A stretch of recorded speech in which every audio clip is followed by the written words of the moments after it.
Muito boa noite a todos. Mais uma vez, meu muito obrigado pelo convite de participar dessa live aqui com vocês nessa noite. Muito obrigado também ao convite da Marcela, da Elaine, por mais uma vez dar essa oportunidade para que possamos falar um pouquinho de Jesus, né? Na verdade, do Espiritismo, falar um pouquinho, ter a oportunidade de pensar um pouquinho também, colocar em algum ponto, o nosso ponto de vista, e também, né, que a gente possa ser de instrumento, que possa ser uma palavra de ânimo para aqueles que precisam nesse momento, mas todos nós, lembrando que nós somos os mais necessitados, então nós precisamos bastante, às vezes até mais que os outros. Então, para iniciar o nosso evangelho dessa noite, nós vamos iniciar com a nossa prece, pedindo então para que todos que nos acompanham, que vão nos acompanhar nesse momento, possa cerrar os olhos,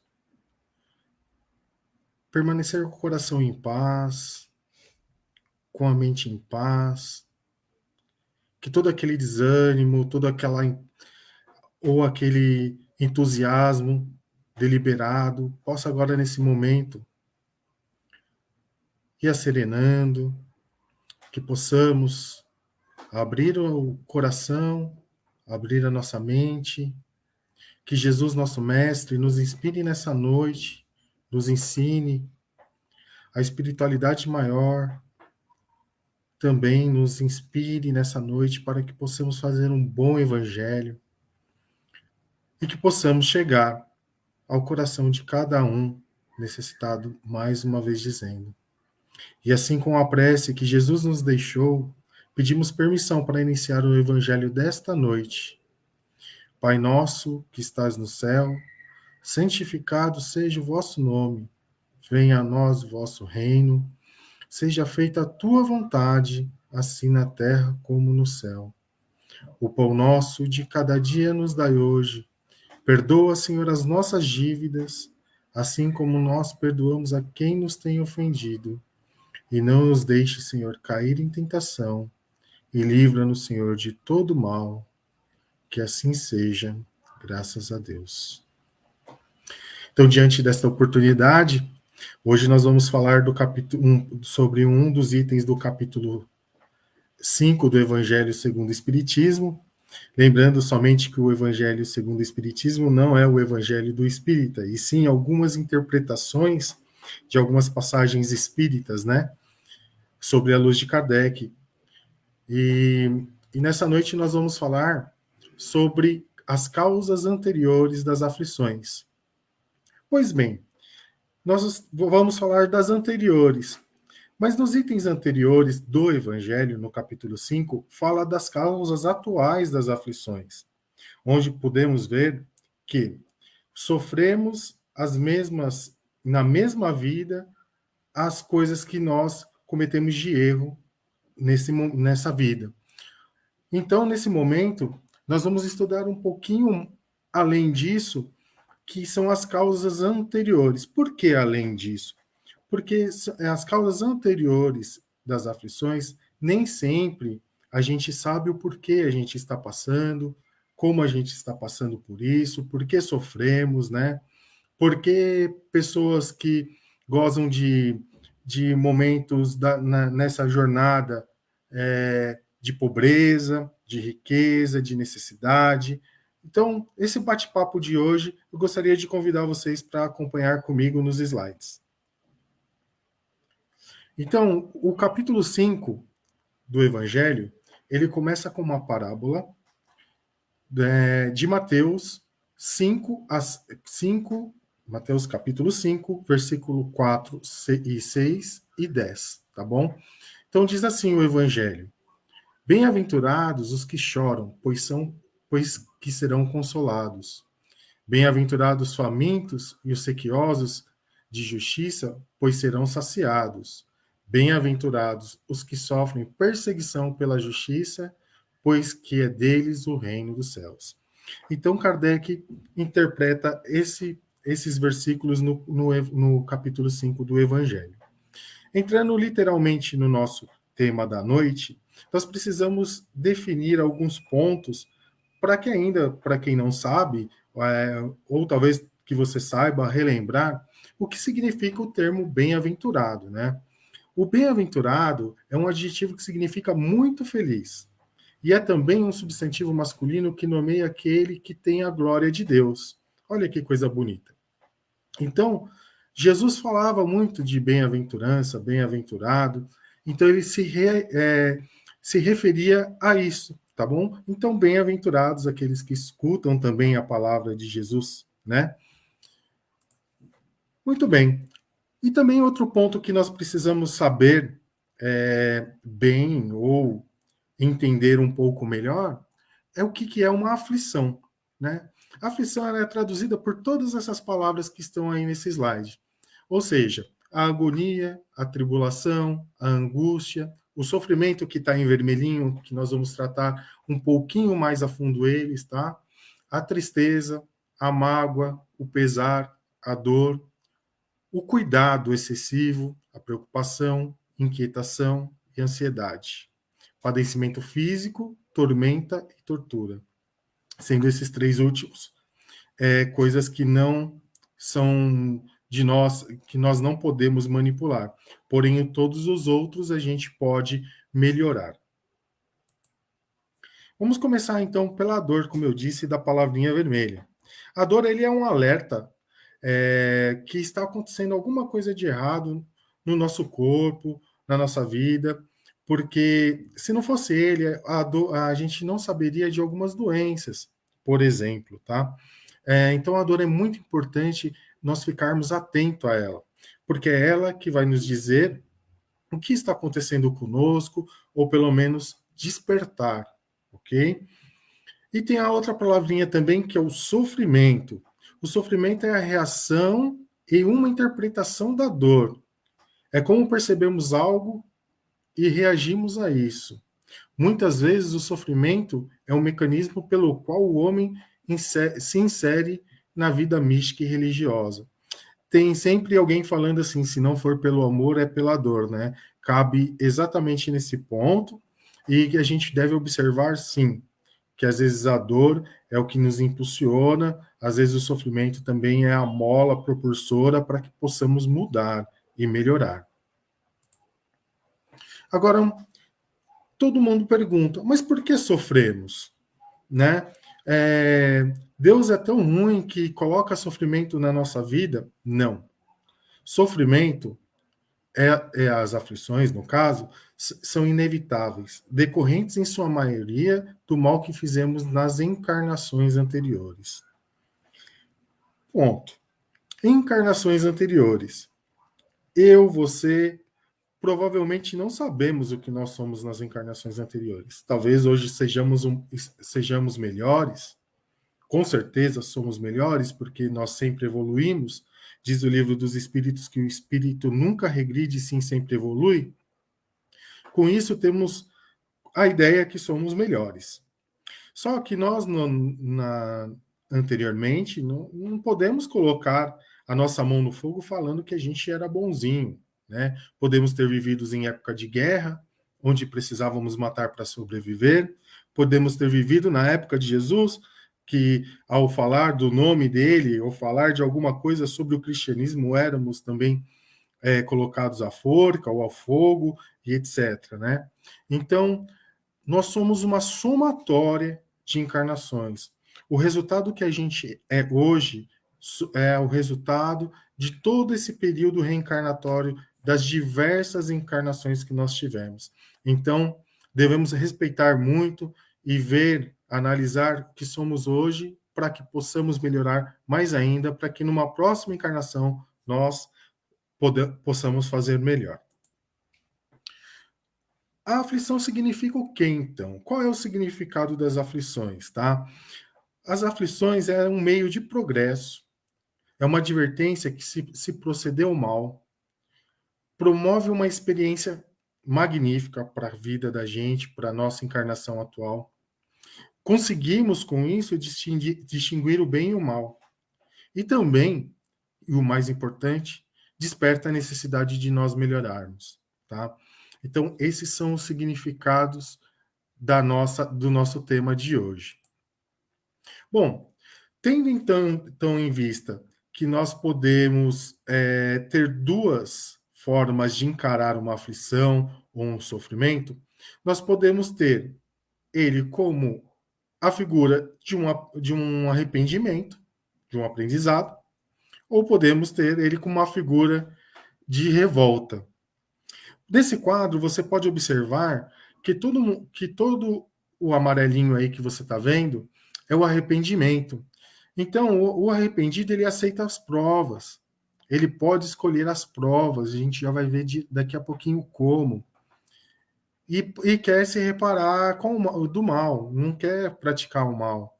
Já o revoltado, não, ele não aceita as provas, as tribulações que ele passa são tribulações impostas, são tribulações que ele tem que passar. Os seus sofrimentos do arrependido é a expiação do passado e provas do futuro, e provas para o futuro, ou seja, nós vamos passar de ano, né, para chegar no futuro. Já o revoltado são os sofrimentos, são as expiações do passado que resultam numa revolta contra Deus. Isso é muito grave, se você se revoltar contra Deus. Ao invés de estar melhorando, está piorando a nossa situação, né? E o resultado de tudo isso, o produto de tudo isso é as provas da vida fazem progredir. Já o resultado do revoltado tem que recomeçar todas as provas novamente. Isso não é bom, não é? Bom, Deus coloca para a gente também que quando a gente estava falando sobre reencarnações, você pode estar se perguntando, mas se eu não era bonzinho na outra encarnação, ou era bonzinho na outra encarnação, por que que eu não me lembro de nada? Porque Deus, ele, com a sua infinita sabedoria e bondade, ele pega e não te deixa lembrar do passado. Por quê? O passado poderia nos humilhar. Ou seja, se eu fui mal na encarnação passada, eu poderia me sentir muito mal com isso. Também colocaria empecilhos para o nosso livre-arbítrio, para a nossa liberdade de escolher as nossas atitudes. E também ia perturbar muito as nossas relações sociais. Ou seja, se eu tive um desafeto e hoje esse desafeto está dentro da minha família, por exemplo, poderia ser uma coisa não muito boa, um relacionamento de novo comprometido, não é verdade? Muito bem. E como que acontece para a gente ter relances do passado, tá? Lá embaixo tem um quadrinho azul dizendo assim, olha, as lembranças do passado retornam completamente na morte ou parcialmente no sono. Quando nós estamos dormindo, temos aquele momento de desdobramento que a gente pode lembrar de vidas passadas, podemos passar por uma situação que ali já passamos, né? Então, o esquecimento é um ponto importantíssimo para que possamos dar adiantamento à nossa evolução, tá bom? E o uso do livre-arbítrio é o que vai comandar tudo isso. Muito bem. Mais alguns exemplos de aflições, tá? Nós temos algumas aflições que acontecem com o homem fisicamente, né? Ou quero dizer que o homem sofre no próprio corpo, na própria pele. Um deles é a perda de entes queridos, como o próprio Evangelho diz, que são entes queridos e são pessoas que são arrimo de família. Muitas vezes a pessoa que parte, ela que dava todo o sustento para a família, nesse momento isso se apaga e a família fica ali, entre aspas, a Deus dará, só contando com a ajuda de familiares, de amigos, né? Isso realmente é muito desagradável, mas isso é uma prova que nós temos que passar, se for o caso. Os acidentes, claro, os acidentes a gente não tem como prever, né? A gente sai na rua, podemos bater o carro, ou podemos atravessar de forma equivocada numa faixa fora da faixa de pedestre e ser atropelados, ou mesmo nela, né? Acidente, então, não tem como. Então, esses tipos de coisas faz a gente perguntar, nossa, por que acontece? Por que está acontecendo ao meu redor, né? Os reveses da fortuna, né? Uma encarnação você nasce rico, outra encarnação você nasce pobre, uma encarnação você não tem ali condições de ajudar, né? Condições de e não o faz, né? E também ao contrário, né? A gente tem que passar pela pobreza, pela necessidade, etc. Né? Os flagelos naturais. Flagelos naturais pode ser, tá bem explicadinho aí do lado, que são as provas que dão ao homem a ocasião de exercitar a sua inteligência, de demonstrar que a sua paciência, a sua resignação ante a vontade de Deus, e lhe oferecem o ensejo de manifestar os seus sentimentos, a abnegação, de desinteresse de amor ao próximo, e, ao próximo, e se não domina o egoísmo. Então, sem egoísmo, né? Flagelos naturais pode ser também sendo oriundos de flagelos naturais, ou seja, uma enchente, um terremoto, alguma coisa desse tipo, tá? E também temos as enfermidades de nascença. A pessoa nascer sem um braço, sem uma perna, alguma coisa que limita ela a ter o próprio sustento no seu futuro, de se manter dessa forma. As deformidades físicas, igualmente, e a idiotia também, que pode ser considerado uma forma de cessar a inteligência, limitar a inteligência, ou até mesmo ser inteligente e não poder expandir o seu conhecimento através de por exemplo, a demência e etc. Né? Bom, diante de tudo isso, nós, na Terra, que vivemos no mundo de expiações e provas, estamos sujeitos à justiça divina. A justiça divina, a gente vai perceber ela naturalmente no decorrer da nossa vida, né? E o Evangelho diz lá no item 6, não podendo Deus punir alguém, pelo bem que se fez, e nem pelo mal que não fez, se somos punidos é que fizemos o mal, e esse mal não fizemos na presente vida, tendo feito em outra. Ou seja, muitas vezes nós não percebemos ou perguntamos para nós mesmos por que estamos sofrendo aquela determinada situação. É por isso, meus irmãos. Por isso, está baseado nas vidas que nos precederam. Então, isso a gente tem que passar como prova e vencê-las, como disse anteriormente, para que o nosso futuro seja melhor, para que as nossas encarnações sejam sejam mais bem vividas, melhores, e sempre com amor, com caridade, visando ao próximo. O homem nem sempre será alcançado pela justiça divina, ou ele buscado na sua existência presente, mas não escapará, porém, das consequências de suas faltas. Ou seja, é isso que nós estamos conversando. Posso, nesse momento, não sofrer nenhuma aflição em decorrente à minha encarnação anterior, mas eu posso sofrer numa encarnação futura da anterior, vamos dizer assim, né? Então, isso é justiça divina. E as consequências da justiça divina são essas, ó. O homem sofre o que fez de mal para os outros. O homem sofre o que fez os outros sofrerem. Se foi desumano, poderá ser tratado com desumildade, desculpem, sem humanidade. Se foi orgulhoso, pode nascer numa condição humilhante. Se foi avarento ou fez mau uso das fortunas, poderá ser privado do necessário. Se foi mau filho, poderá sofrer má conduta dos próprios filhos, né? Tá aí, então, as consequências, um pouquinho, né, das consequências, devem não ter mais consequências, com certeza, que ainda não vieram ao nosso alcance, eu não soube colocar ainda ali, mas com certeza alguma coisa tem a mais nisso aí. Ponto importante, o sofrimento pode ser de duas origens, tá? pelas faltas cometidas, ou seja, o que causamos, né, de mal nas vidas anteriores, nas reencarnações anteriores, ou solicitado pelo próprio espírito, como eu disse que nós iríamos ver logo depois, para concluir a sua depuração e com isso obter a evolução mais breve. Ponto. Pelas faltas cometidas, nós já vamos sofrer pela justiça divina. Perfeito?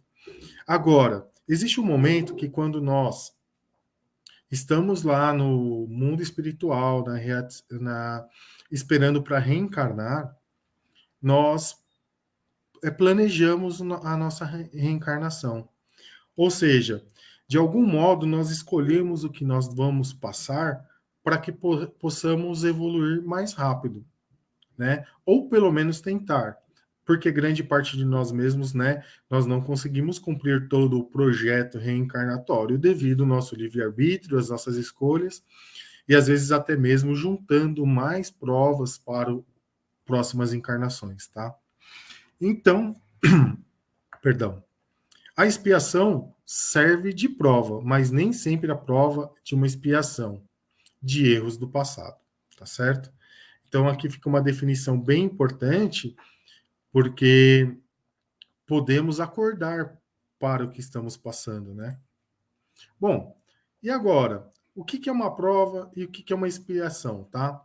Prova, o espírito pede espontaneamente, sofrendo com resignação e coragem, tá? E a expiação é o estado dos espíritos que, diante das aflições, reagem com queixas e revoltas contra Deus. Então, essa é a grande diferença.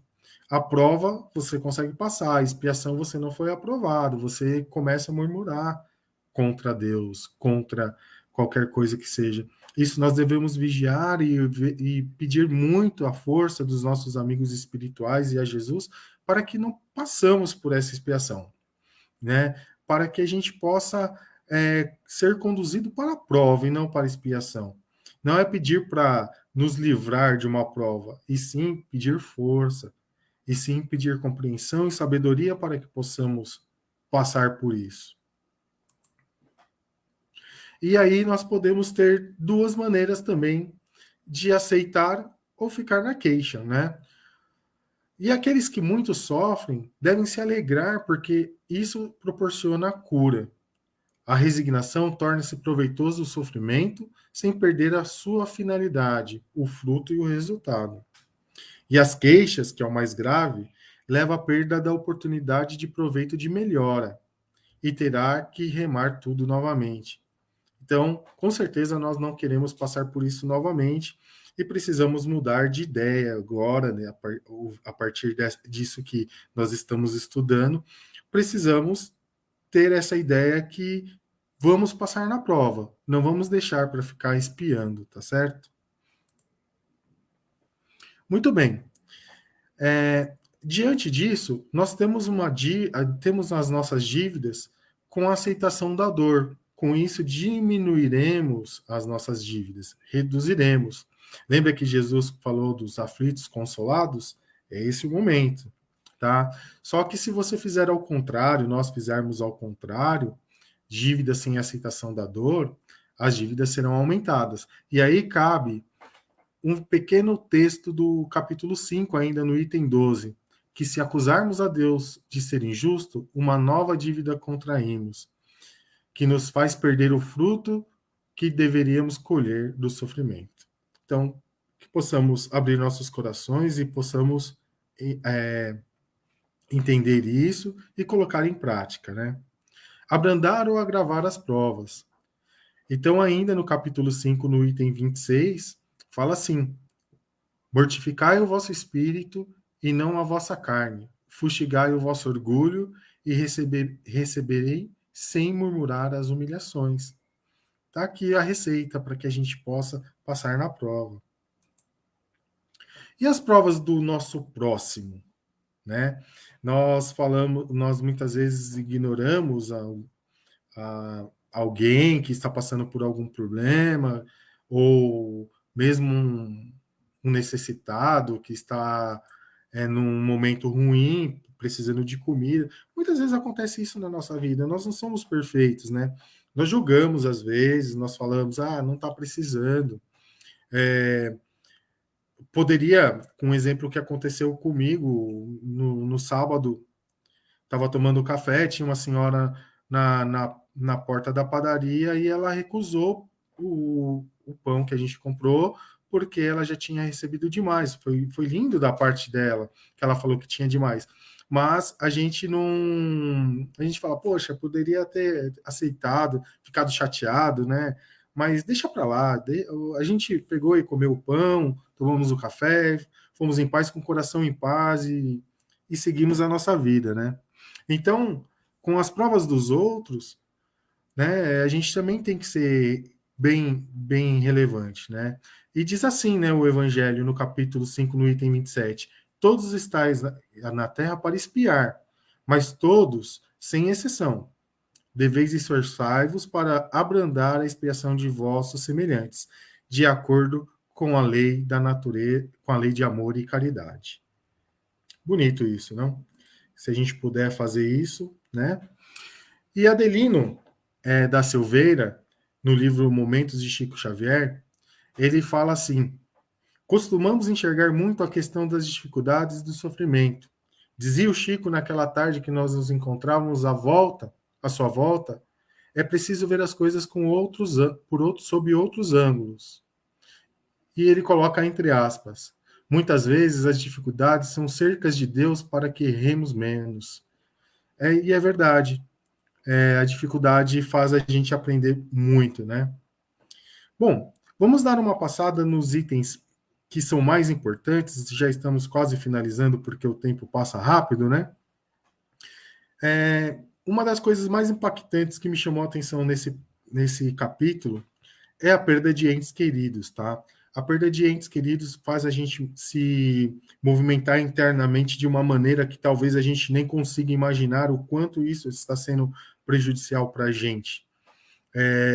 Essa perda também, ela pode fazer que a gente fique revoltado, né? Muitas vezes, e isso essa revolta vai ocasionar uma aflição futuramente.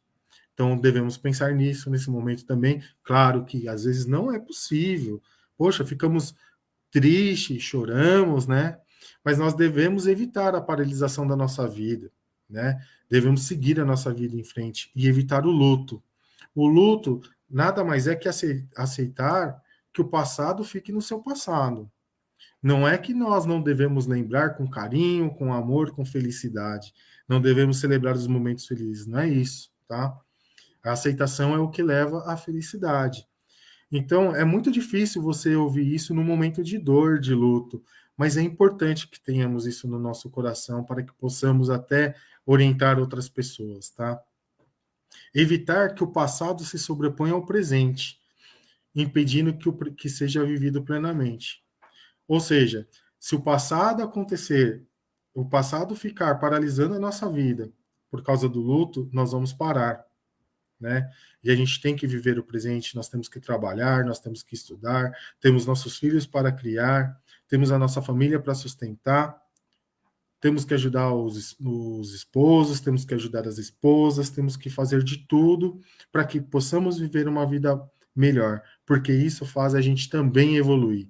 Sendo feliz, claro que nós não estamos falando de uma felicidade plena, perfeita, que só lá nos mundos superiores nós poderemos ter, mas momentos de felicidades,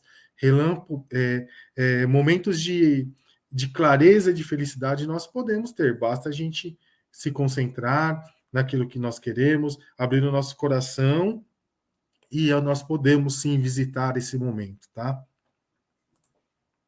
Bom, e agora, para finalizar mesmo, algumas coisas que o Evangelho diz para superar o sofrimento, tá?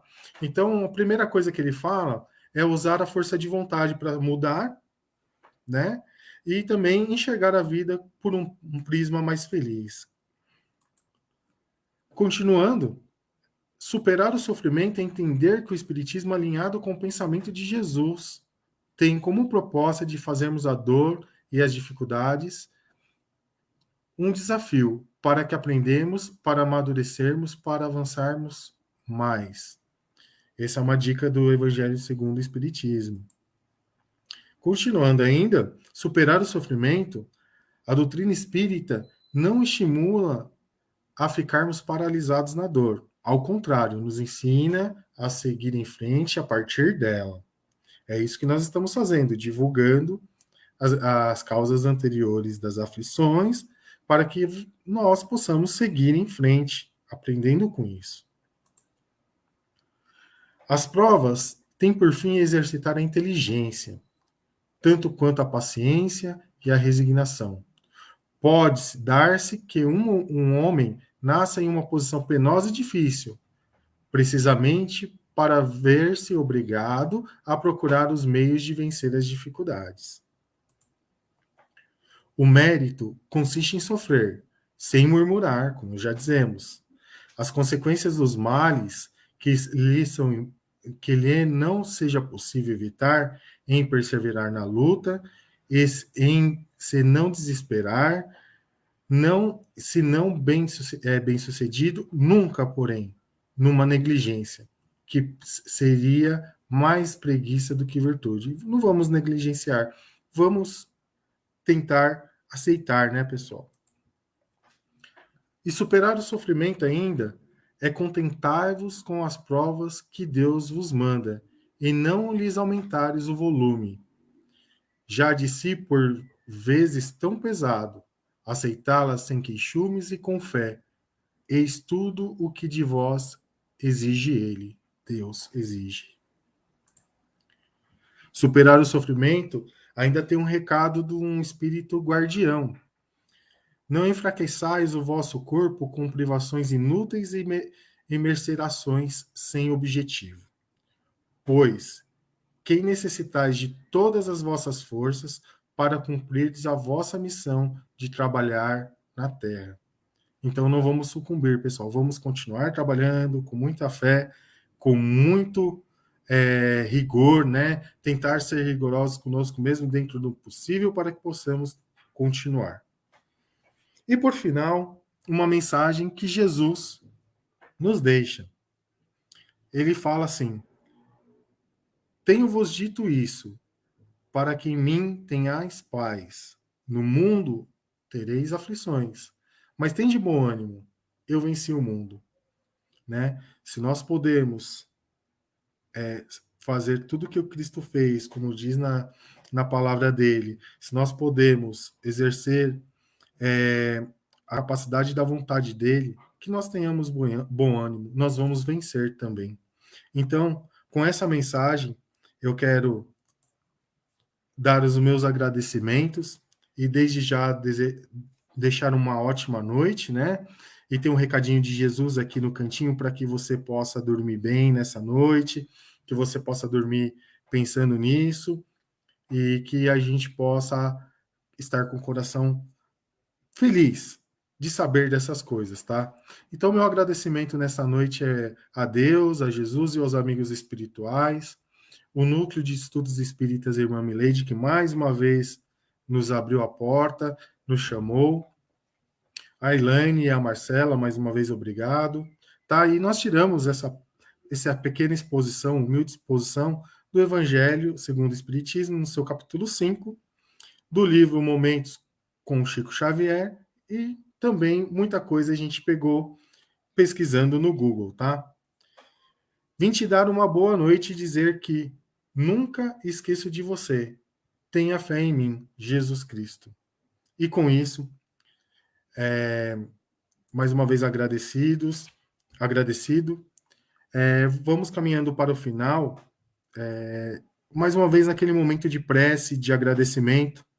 Como dizia Manolo Quesada, né? Que o agradecimento é o melhor que nós podemos fazer. Porque só agradecendo que nós vamos perceber e receber aquilo que nós tanto desejamos, né? Então, mais uma vez eu convido a cerrar os nossos olhos, também convido a que o coração continue aberto.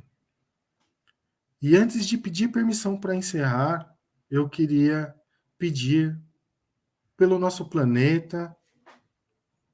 Queria pedir para que todos esses povos que estão passando por necessidade, que nós estamos observando nesses últimos dias, sem nenhuma distinção de credo, de raça, de cor, pedimos a Deus que tenha misericórdia. E também pedimos para todos aqueles que foi afetado por essa doença, a Covid-19, que possa ter um pronto restabelecimento, que assim se for da vontade de Deus e conforme o seu merecimento. Pedimos também por cada pessoa que esteve aqui conosco nesse evangelho, as pessoas encarnadas e desencarnadas, aqueles desencarnados que vieram ouvir também para aprender. Tenho certeza que eles nos inspiraram nessa noite. E também venho pedir a Deus a espiritualidade maior por todas as famílias, pelas nossas famílias, por nós mesmos, que somos tão necessitados da providência divina. Pedimos também que tenhamos uma semana cheia de bênçãos, uma semana cheia de força, que possamos compreender a aflição como uma lição, como uma prova, mas que sairemos dessa prova feliz, com o coração cheio de paz e de amor. E assim agradeço a Deus, a Jesus e a espiritualidade maior, pedindo permissão para encerrar o evangelho desta noite. E assim, Pai, nós te agradecemos e te pedimos proteção, paz, amor, caridade, tudo isso dentro do nosso coração. Que possamos transbordar essas energias para contagiar as pessoas que estão ao nosso lado. Muito obrigado. E assim, obrigado mais uma vez. Encerramos nosso evangelho dessa noite. Muito obrigado. Excelente noite.